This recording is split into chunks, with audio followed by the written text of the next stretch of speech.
Assalamualaikum, kembali lagi di channel Legowo Story.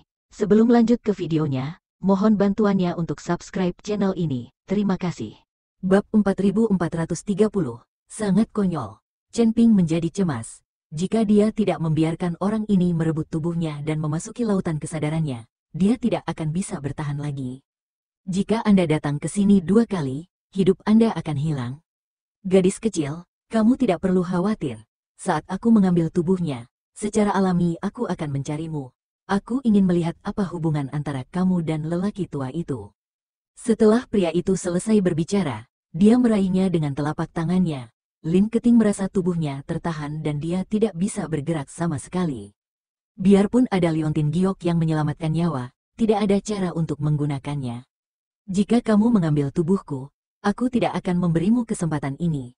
Aku lebih baik mati daripada membiarkanmu mengambil tubuhku. Saat Chen Ping berbicara, dia berdiri dan tiba-tiba menabrak binatang batu di sampingnya. Dia akan bunuh diri. Pria itu tiba-tiba panik, tubuhnya berubah menjadi gumpalan kabut hitam, dan bergegas menuju Chen Ping. Ini adalah niat Chen Ping, dia tidak benar-benar ingin bunuh diri, tetapi dia ingin memaksa pria itu segera memasuki lautan kesadarannya. Jika orang mesum seperti Raja Iblis Ciyun ditemukan dalam kesadarannya, maka pria ini pasti tidak akan mencoba merebut tubuhnya. Yang diinginkan Chen Ping bukanlah memberi waktu pada pria itu untuk memikirkannya.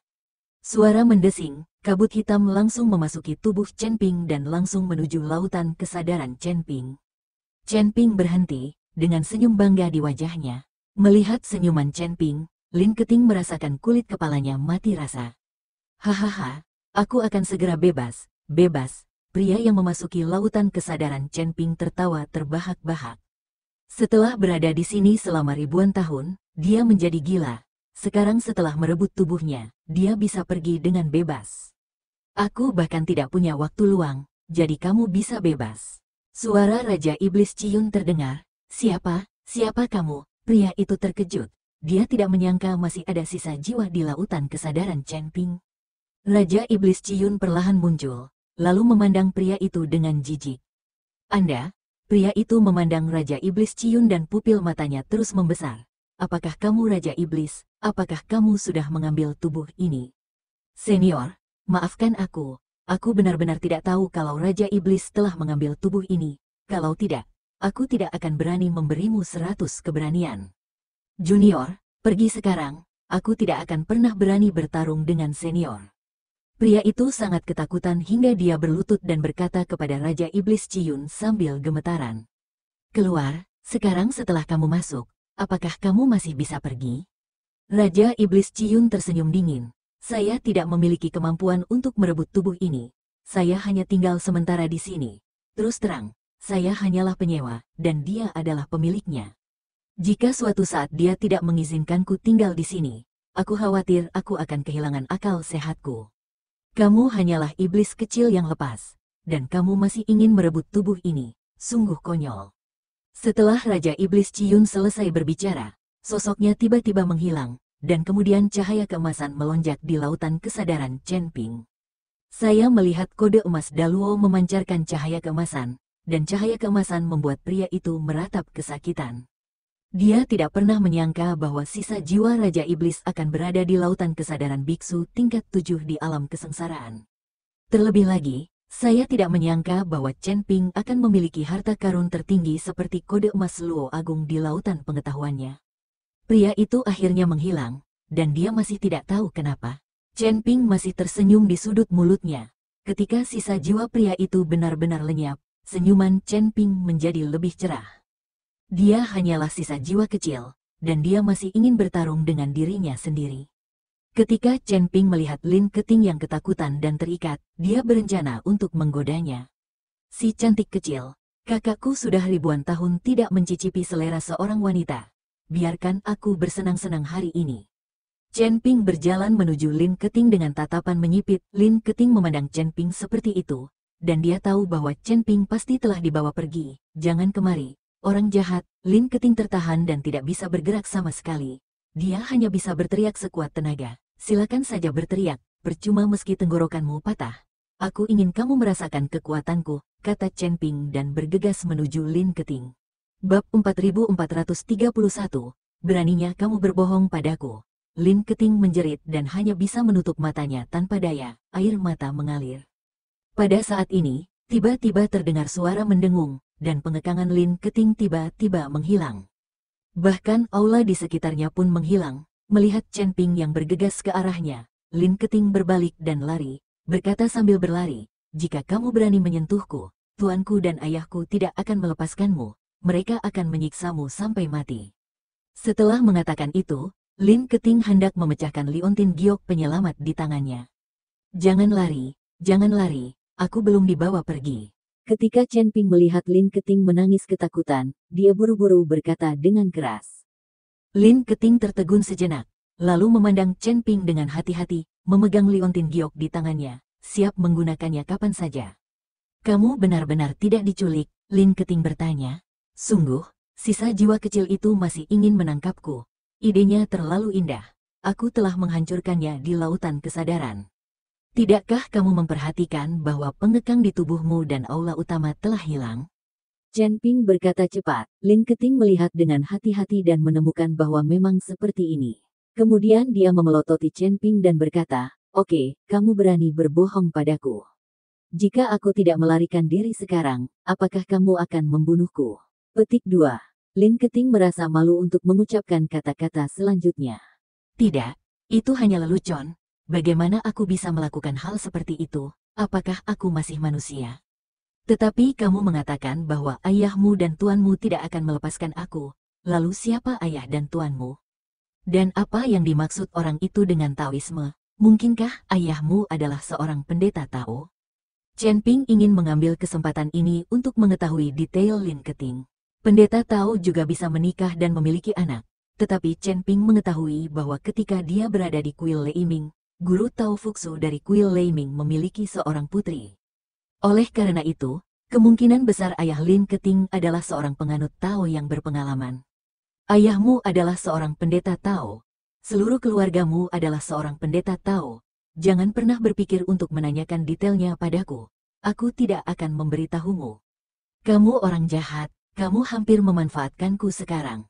Setelah Lin Keting selesai berbicara, dia berbalik dan pergi dengan marah. Dia terlihat sangat marah. Lagi pula, dia ketakutan setengah mati sekarang. "Saya siap untuk dilanggar." Chen Ping ingin mengejarnya. Tapi begitu dia bergerak, tubuhnya hanya merasakan sakit yang menusuk. Lalu dia jatuh ke tanah. Dia baru saja terluka parah, dan momen ini secara langsung mempengaruhi lukanya. Ketika Lin Keting mendengar teriakan Chen Ping, dia hanya menoleh ke belakang dan berkata dengan hati-hati, "Berhenti berpura-pura, cepat bangun, jangan berbohong padaku." Engah, Chen Ping memuntahkan seteguk darah dan wajahnya menjadi pucat.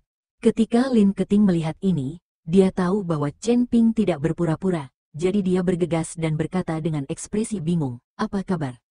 "Aku khawatir aku akan mati," Chen Ping berkata dengan lemah. Dia baru saja terluka, dan meskipun tubuhnya menguat, rasanya seperti hancur saat ini. Serius sekali, kalau begitu cepat sembuhkan dirimu. Apakah kamu punya obat mujarab?" Lin Keting bertanya dengan bingung. Chen Ping mengangguk, "Saya punya obat, tapi semuanya ada di ring penyimpanan dan saya tidak bisa mengeluarkannya sama sekali. Sekarang kekuatan saya tersegel, saya tidak bisa menyembuhkan luka saya." Engah, tepat setelah dia selesai berbicara, Chen Ping menyemprotkan seteguk darah lagi. Lin Keting menjadi cemas sekarang, dan terus menyeka darah dari sudut mulut Chen Ping, lalu bertanya, "Jika kamu bisa mendapatkan kembali kekuatanmu sekarang, bisakah kamu menyembuhkan dirimu sendiri?" "Tentu saja, saya seorang apoteker, tetapi ada segel di sini. Bagaimana cara memulihkan kekuatan saya?" Chen Ping menghela nafas pelan, lalu berkata tanpa daya, "Kamu tidak perlu mengkhawatirkanku. Cari orang lain, lalu pergi dari sini." "Tidak mungkin, ku bilang aku tidak akan meninggalkanmu. Jangan khawatir, aku punya cara untuk memulihkan kekuatanmu." Setelah Lin Keting selesai berbicara, dia sepertinya telah membuat beberapa keputusan penting. Jadi dia berjalan ke samping dan menggumamkan sesuatu. Bab 4432, terlalu jahat. Saya melihat tanda di telapak tangan Lin Keting tampak hidup, dan kemudian melayang ke udara. Berdengung, saat kehampaan bergetar, semua batasan menghilang dalam sekejap. Chen Ping juga merasa seluruh kekuatannya bisa digunakan. Chen Ping memandang Lin Keting dengan tidak percaya. Dia benar-benar tidak menyangka Lin Keting bisa melanggar batasan ini. Sekarang kamu bisa menyembuhkan. Lin Keting memandang Chen Ping dan berkata, apakah kamu melakukan pembatasan ini? Bagaimana bisa seperti ini? Siapa kamu? Chen Ping memandang Lin Keting dengan mata waspada. Tidak, tidak, tidak. Ini bukan batasan yang saya buat. Bagaimana saya bisa melakukan itu? Ini diatur oleh tuanku. Aku hanya menggunakan rune tuanku untuk melanggar batasan ini. Lin Keting dengan cepat melambaikan tangannya dan menjelaskan. Tuanmu, kenapa dia membuat larangan? Lalu apa tujuanmu di sini? Chen Ping terus bertanya. Lin Keting sedikit mengernyit dan tampak sedikit malu. Tapi akhirnya dia berbicara dan mengikuti Chen Ping. Setelah Chen Ping mendengar ini, dia hampir mati karena marah. Ternyata medan perang para dewa dan iblis ini tidak lagi seperti aslinya. Tuan Lin Keting telah membatasi medan perang para dewa dan iblis ini. Patung batu, harta karun di depan, dan bahkan mantra sihir semuanya telah diatur sebelumnya. Tujuannya adalah untuk menarik orang dan kemudian menggunakannya untuk mendapatkan batu spiritual. Lin Keting di sini bukan untuk mencari harta apapun, tetapi untuk mendapatkan batu spiritual. Pantas saja Lin Keting tidak tertarik pada apapun, dan dia bisa dengan mudah melewati formasi hantu batu raksasa. Kali ini, Lin Keting benar-benar mendapatkan banyak batu spiritual dengan memungut biaya masuk dan melelang senjata ajaib tersebut. Namun, binatang guntur yang tiba-tiba muncul di belakang dan sisa jiwa dari pembudidaya iblis adalah sesuatu yang tidak diharapkan Lin Keting. Itu sebabnya Lin Keting berpikir untuk pergi nanti, tapi tidak ada yang mengatakan apapun, jadi dia tidak punya pilihan selain mengikuti. Kamu benar-benar menipu orang untuk mendapatkan batu spiritual. Jahat sekali. Chen Ping berkata tanpa daya. Siapa yang jahat? Keterampilan dan senjata ajaib itu nyata, tidak bohong. Lin Keting membalas. Apakah tuanmu orang dari surga? Chen Ping mengambil kesempatan itu untuk bertanya. Jika aku tidak memberitahumu, jangan pernah memikirkannya. Aku bisa memberitahumu banyak hal, itu sudah cukup bagiku. Cepat sembuhkan lukamu. Jangan pernah memberitahu orang lain tentang masalah ini, kalau tidak aku akan mengabaikanmu. Lin Keting memperingatkan Chen Ping. Pada saat ini, Chen Ping menjadi semakin penasaran dengan identitas Lin Keting.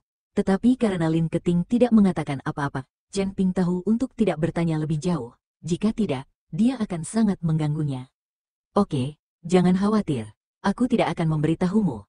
Tapi ingatlah untuk membayarku kembali koin roh emas ungu yang kamu bohongi padaku saat kamu keluar. Kata Chen Ping, kamu pelit. Aku akan mengembalikannya padamu ketika waktunya tiba. Lin Keting memutar matanya ke arah Chen Ping.